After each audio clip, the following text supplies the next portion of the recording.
The AI technology definitely brings a lot of new opportunity to retail, but I also think it actually amplified the need to have good merchants, good product owner who can actually describe what they expect from AI.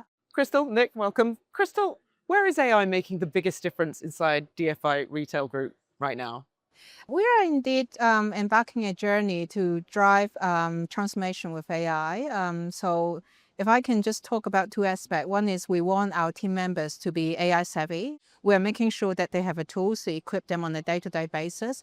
But at the same time, we're looking for some really high value business use case to make sure we are injecting AI into our merchandising process, our supply chain process, to make sure the right decisions are made for the customers. Nick, when you look across the retail sector, where do you see the biggest opportunities? Yeah, I think the next frontier is really in the commercial functions. So take things like category management and assortment, where there's just so much untapped potential with some of the things that Crystal was speaking about. Take, for example, assortment, which really has a huge potential to localize what we're offering customers.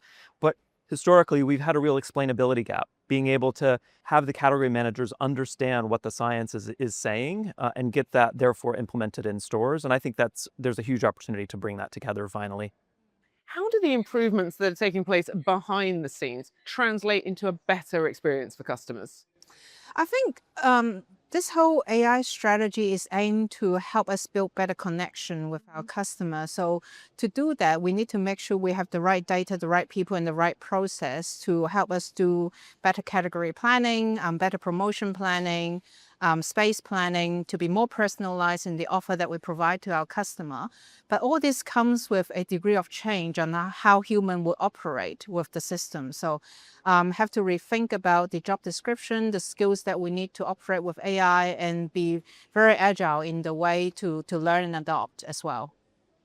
You said it so well. For me, it's really about being able to listen to the customer through their actions and the intents they're showing us, and then being able to make sure that we act on that in store or online so that they feel that we're listening and carrying the products that matter most to them. Yeah, and I think there's a long tail of work that human being never used to be able to do, like doing a huge amount of data analysis to really understand the customer voice, the insight, the business performance. All these now with AI, we have the opportunity to look at things in a more holistic way, in a much more scalable way as well. So these are the things that I think as human or very experienced merchant, category manager will have to learn to do things that they're really good at, which is making the right decisions for the customers rather than trying to analyze all the information that they have before they come up with a decision.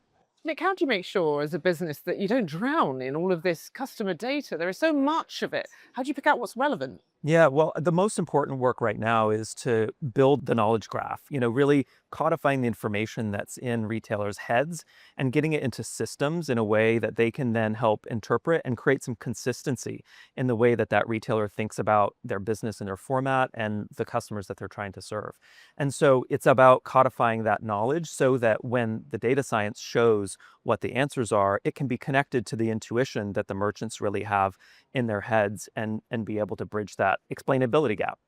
No, I agree. I think the AI technology definitely brings a lot of new opportunity to retail, but I also think it actually amplified the need to have good merchants, good product owner who can actually describe what they expect from AI. So that institutional knowledge becomes so much more important for us to make sure we're asking the AI to do the right thing for our customers.